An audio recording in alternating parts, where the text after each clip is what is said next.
آزادی هستم، مدرس در حوزه چلتیکه دوزی، تصویرسازی، پورتره، رنگرزی، اکوپرینت، ویترای و کلاژ.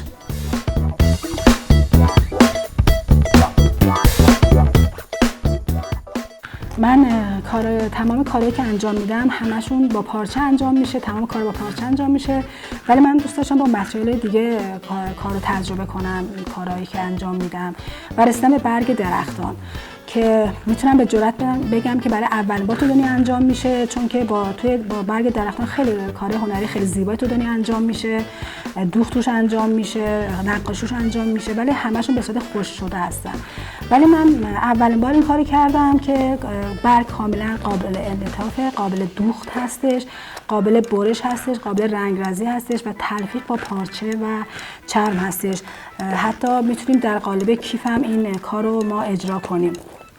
و یا به صورت تابلو.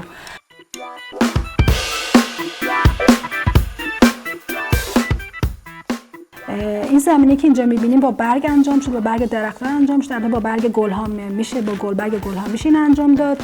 و مزیتی که داره این که وقتی که انجام میشه کاملا مثل چرم میشه، قابل انعطاف هستش، قابل دوخته و قابل برشه و قابل تلفیق با پارچه و انواع چرم هاست و میتونم به جرئت بگم که برای اولین بار تو دنیا انجام میشه، چون تو دنیا خب روی برگ خیلی کار هنری انجام میدن، دوخت انجام میدن، ولی همه خشک شده است و به این فرم اصلا نیستش و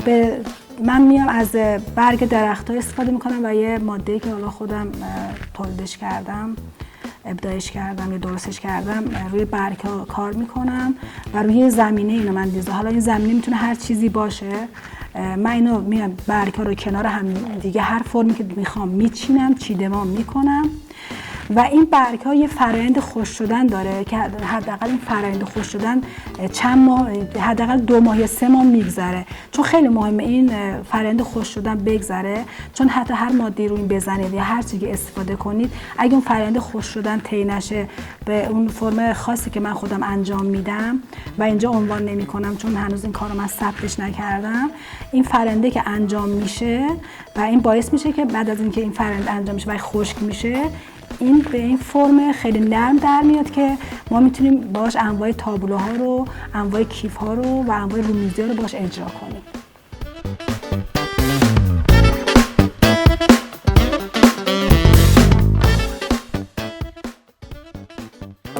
کاری که الان دارم میخوام بدوزم یه کاری هستش که یه تابلوی هستش که به سبک چرم دوزی من میخوام اینو انجام بدم که به این فرم تمام این در گلایی هم که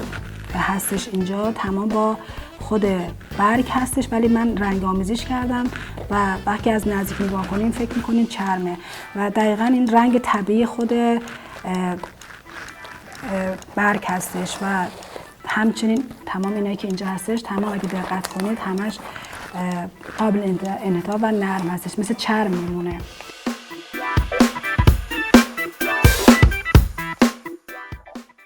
طبق فرآیندی که من گفتم که این برگ قابل انعطاف است و قابل دوخته و مثل چرم میشه و من اینجا از نخ گلابتون دارم استفاده میکنم و به این فرم اینو من میدوزم، چون میتونه از انواع سنگ‌ها استفاده، از انواع دوخته است و از انواع برش استفاده کنید. حتی این کاری که من اینجا انجام دادم رنگ آمیزی شده خود برگ هستش و اگه کسی ببینه و ندونه این فکر میکنه که این چرم هستش و میتونیم کارهای خیلی زیبایی روی این کار روی برگ انجام بدیم. برای رومیزی میتونیم استفاده کنیم، برای کیف دوزی میتونیم و برای انواع تابلو میتونیم این کار رو انجام بدیم و از انواع نخ‌های مختلف. حالا اینجا من از نخ گلابتون استفاده کردم که یه نخه که توی کارهای ایرانی خیلی هستش.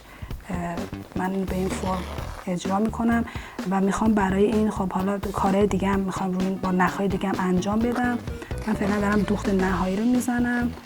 تا ببینیم بعدش چی میشه.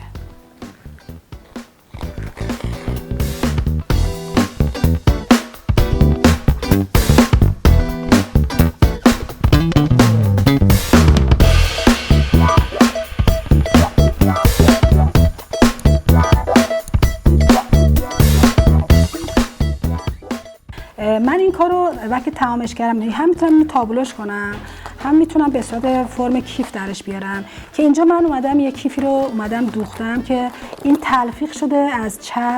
چرم طبیعی و خود برگ هستش که من استفاده کردم و آستر کشیش کردم. تمام دستینش هم تمام از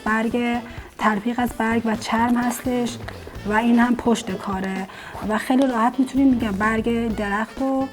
درخت رو خیلی راحت ببینید قشنگ نگاه کنید به این فرم خیلی نرم و قابل انتها و محکم هستش و میتونیم اینو به صورت کیف و کارهای دیگه هم باشون میتونیم انجام بدیم.